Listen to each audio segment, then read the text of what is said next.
Gérard Vespierre, bonjour. Bonjour à vous. Merci d'accepter de répondre à nos questions sur Radio Judaïka. Vous êtes géopolitologue et créateur du site Le Monde Décrypté. Aujourd'hui, si vous le voulez bien, on va parler des relations entre la Russie et la Chine dans le cadre de la visite du président chinois Xi Jinping en Russie. Alors, Xi Jinping va évidemment rencontrer son homologue russe Vladimir Poutine et c'est la première fois depuis presque 4 ans qu'il se rend en Russie. À l'heure actuelle, en pleine guerre en Ukraine, que représente cette visite? Écoutez, elle représente premièrement une opération de communication dont Vladimir Poutine a besoin parce qu'il est quand même très seul sur la scène politique internationale. Ses amis sont quand même très limités en nombre et oserais-je dire en qualité. Si on met l'un à côté de l'autre la Corée du Nord, la Biélorussie et l'Iran, le Venezuela, il a besoin effectivement d'appui, encore plus quelques jours après la démarche entreprise par le tribunal international et donc le mandat qui est lancé contre lui sur les actions commises par la Russie pendant cette première année de guerre. Donc, il a besoin d'un allié et d'un support économique, puisque l'Europe a décidé de couper progressivement les robinets du gaz et du pétrole venant de Russie. Alors justement, au sujet de cette visite, Vladimir Poutine a fait état des relations russo-chinoises qui étaient au point culminant de leur histoire et qui continuaient de se renforcer. Il a déclaré que la qualité des liens entre Moscou et Pékin était supérieure à celle des unions politiques et militaires des temps de la guerre froide. Alors à en croire les propos de Vladimir Poutine, la Chine est un véritable allié, ami de la Russie. Est-ce que c'est vraiment le cas ou bien ces propos, c'est un gros coup de com' de la part de Poutine? Eh bien, effectivement, il y a un contenu de communication que vous avez très très bien perçu pour faire, je dirais, l'opposition à cette situation d'isolement international. Et donc, quand vous faites l'analyse des réalités, vous avez un pays de 144 millions d'habitants, la Russie, qui se prétend être le grand ami d'un pays d'1,4 milliard d'habitants, soit 10 fois plus. Donc là, grand danger, grand déséquilibre. Et quand on sait en plus que le pays de 144 millions d'habitants offre 17 millions de kilomètres carrés de territoire, et donc qu'il est dans l'incapacité, dans le temps long, de conserver avec une population qui continuera de décroître la totalité de ce territoire-là.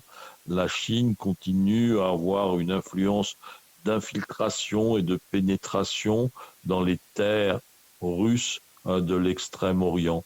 Donc il y a le discours et puis il y a la réalité géostratégique.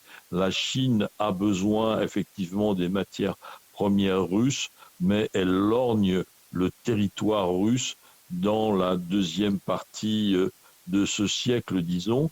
Et si la Russie venait à avoir des difficultés intérieures sérieuses, eh bien les craintes d'un grignotage chinois seraient renforcées. Donc on est dans une situation très très ambivalente. Il y a un discours de circonstance qui ne doit absolument pas faire oublier et masquer les tendances, les grandes tendances, les méga trends entre la Russie et la Chine pour les décennies à venir. Alors par rapport à la guerre en Ukraine, la Chine, c'est l'un des pays à ne pas avoir condamné l'invasion russe en Ukraine aux Nations Unies. Cependant, le pays ne s'exprime pas énormément. Quel parti prend réellement la Chine dans cette guerre? Eh bien, il y a une double attitude, n'est-ce pas? Il y a une présence de communication, comme on vient de le souligner dans notre entretien, et puis aussi il y a l'intérêt de la Chine à faire évoluer son image. Car quelle est l'image de la Chine à l'extérieur, n'est-ce pas? Eh bien, c'est un pays de dictature à parti unique. Donc c'est un pays répressif sur les libertés individuelles, répressif, on l'a vu ces dernières années à Hong Kong, répressif, on le voit dans le Xinjiang avec les Ouïghours, et donc en grande phase de militarisation, et donc oppressif auprès de ses voisins vietnamiens, philippins, et bien sûr aussi des Chinois de Taïwan.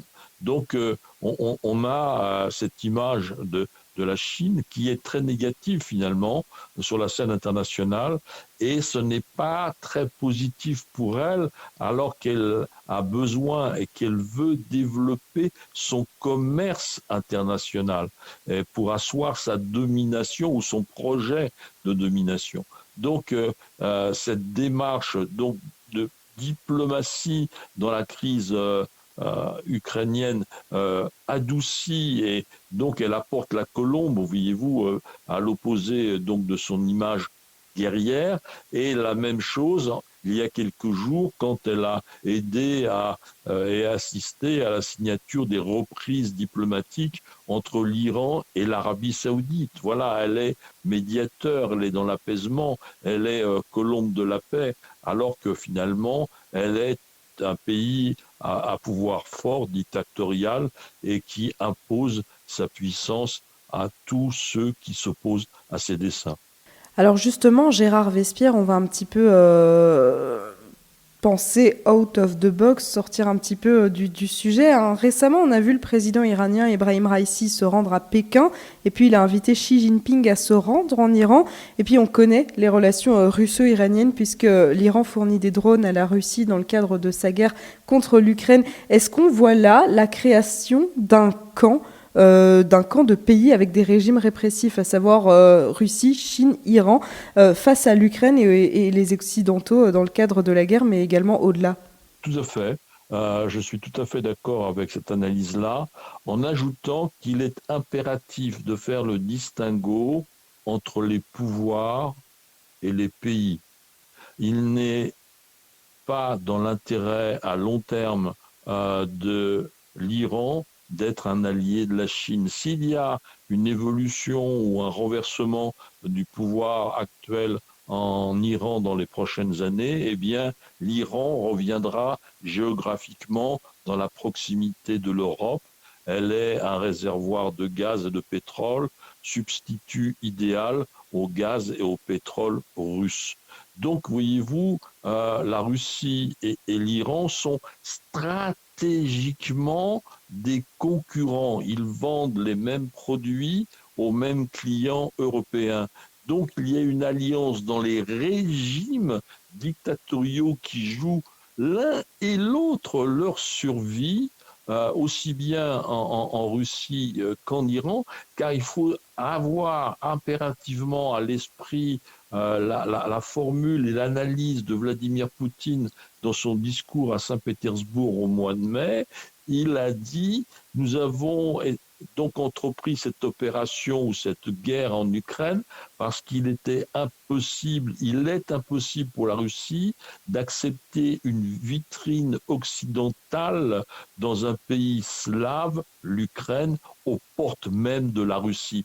Le fait que l'Ukraine s'occidentalise dans la liberté d'expression, dans la liberté individuelle, dans la liberté du commerce, dans ce rapprochement géostratégique avec donc Washington et Bruxelles, eh bien c'est inacceptable pour la Russie qui a pris des chemins complètement opposés et où il y a actuellement un salaire moyen de 400 € par mois, n'est-ce pas?